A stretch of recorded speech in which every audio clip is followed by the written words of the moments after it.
یہ ویڈیو عراقی پرفیوم ابو الفضل کے تعاون سے پیش کی جا رہی ہے، جو کہ پاکستان میں لانچ ہو چکا ہے۔ بہترین خوشبو ہے اور اسے ابو الفضل اس لیے کہا جاتا ہے کیونکہ حرم حضرت عباس میں یہی خوشبو استعمال کی جاتی ہے۔ آرڈر کرنے کے لیے واٹس ایپ نمبر پر رابطہ کیجیے۔ شکریہ۔ بسم اللہ الرحمن الرحیم۔ السلام علیکم مومنین اکرام، امید ہے آپ سب خیر و عافیت سے ہوں گے۔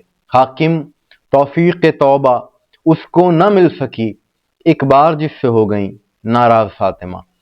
یہ صرف ایک شعر نہیں ہے، یہ ایک منقبت کا مصرع نہیں ہے، بلکہ یہ ایک عقیدہ ہے، اور عقیدہ بھی رسول اللہ کی حدیث کے عین مطابق ہے، جس پر تمام شیعہ سنی متفق ہیں کہ رسول اللہ نے فرمایا اپنی دختر کے بارے میں، سیدۃ النساء العالمین کے بارے میں، جناب زہرا کے بارے میں، کہ الفاطمہ تو بضعۃ منی فمن اغضبها اغضبنی، کہ فاطمہ میرا حصہ ہے، جس نے اسے غضبناک کیا اس نے مجھے غضبناک کیا، اور رسول کی ناراضگی جس نے مول لی، سمجھیں کہ وہ اس کا ٹھکانہ جہنم ہے۔ تمام شیعہ سنی متفق ہیں اس بات پر، لیکن پھر بھی دکھ ہوتا ہے، افسوس ہوتا ہے یہ باتیں دیکھ کر، یہ منظر دیکھ کر، کہ کس قدر آج بھی دشمنی اہل بیت لوگوں کے دلوں میں پائی جاتی ہے۔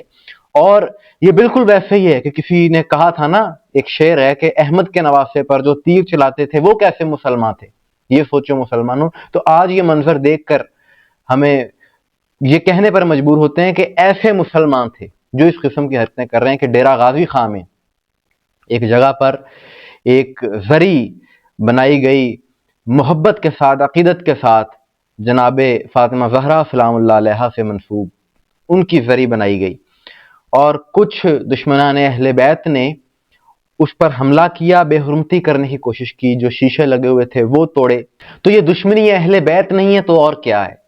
کہ اتنا بغض، اتنا حسد، یہ ملک میں فرقہ واریت پھیلانے کی ایک اور کوشش ہے۔ میں سمجھتا ہوں کہ اس حوالے سے سخت ایکشن ہونے چاہیے، خصوصاً CCD کو چاہیے کہ اس معاملے میں اپنا کردار ادا کرے، جس طرح دیگر کرائم کو کنٹرول کرنے کے لیے ادارہ بنایا گیا ہے، اس طرح اس فرقہ واریت کو روکنے کے لیے بھی، اس کے حل کے لیے بھی ایک منظم ادارہ تشکیل ہونا چاہیے۔ اور اس قسم کی حرکتیں کرنے والے در حقیقت بد عمل ہیں، شر پسند تو ہیں ہی، نفرت پھیلانے والے تو ہیں ہی، بغض اہل بیت ہیں ان کے دلوں میں، اور یہ بد عمل بھی ہیں۔ اور وہ اس طرح کے اپنے ان کے اعمال، ان کے کرتوت کیا ہے کہ ایک کلدم مولوی ہی ڈیرہ غازی خان میں ہی پکڑا گیا کچھ ہی دن پہلے، 2-3 روز قبل، کہ وہ ایک بچے کے ساتھ بدفعلی کر رہا تھا۔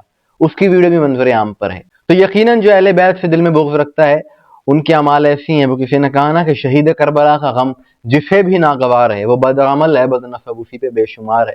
تو یہ اسی طرح کے لوگ ہیں جو اس قسم کی حرکتیں کر رہے ہیں۔ آج ڈیرہ غازی خان میں یہ زری پر حملہ کیا، بے حرمتی کی، شیشوں کو توڑا، لیکن یاد رکھنا چاہیے ان لوگوں کو کہ آج سے 100 سال قبل جنت البقیع میں بھی روضہ جناب سیدہ فاطمہ زہرا سلام اللہ علیہا کو مسمار کیا گیا تھا سعودی حکومت کی جانب سے۔ آج سے 10-12 سال پہلے ایک بدنام زمانہ کلعدم جماعت نے عراق میں مزارات اہل بیت پر حملے کیے تھے۔ یہ مزارات پہ حملہ کرنے والے دشمنان اہل بیت، سوچ رکھنے والے، یہ اس طرح کے کام آج سے نہیں شروع سے کرتے آ رہے ہیں، 14 صدیوں سے یہ سلسلہ جاری ہے۔ لیکن ان سے ایک سوال یہ ہے کہ کیا آج تک یہ اپنے مقاصد میں کامیاب ہو سکے ہیں؟ کیا لوگوں کے دلوں سے اہل بیت کی محبت انہوں نے نکال دی؟ کیا اہل بیت کا تذکرہ رک گیا؟ ہرگز ایسا نہیں ہوا۔ یہ مزارات پر حملے کرنے والوں کی جو سوچ ہے، ان سے یہ سوال ہے کہ تم مزار گرانا چاہتے ہو، لیکن جو مومنین کے دلوں میں مزار ہیں محبت اہل بیت کے، انہیں کیسے گراؤ گے؟ یہ ناممکن ہے۔ اور تم جن کو صاحبان عزت کرنا چاہتے ہو، وہ عزت دار بھی نہیں ہو سکتے۔ یزید کو اور قاتلان اہل بیت کو، اس جیسے اور لوگوں کو تم بڑا اچھا ثابت کرنے کی جو کوشش کرتے ہو، اس میں تم ناکام ہی رہو گے۔ وہ لوگ کبھی عزت دار نہیں ہو سکتے، کیونکہ عزت اور ذلت اللہ کے ہاتھ میں ہے، اور اللہ نے تمام تر عزتیں اہل بیت کے مقدر میں لکھی ہیں، اہل بیت کو دی ہیں، اس گھرانے کو دی ہیں۔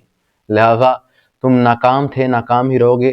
ہم بحیثیت پاکستانی حکومت سے بھرپور مطالبہ کرتے ہیں کہ اس قسم کی حرکتیں کرنے والے عناصر کے خلاف سخت کارروائی کی جائے، تاکہ یہ فرقہ واریت ختم ہو سکے، کیونکہ یہی وہ لوگ ہیں، اس قسم کی حرکتیں کرنے والے ہی وہ لوگ ہیں جو نہیں چاہتے کہ پاکستان میں امن۔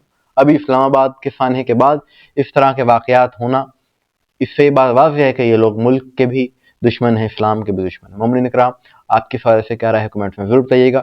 مجھے دعا میں یاد رکھیے گا۔ السلام علیکم ورحمۃ اللہ۔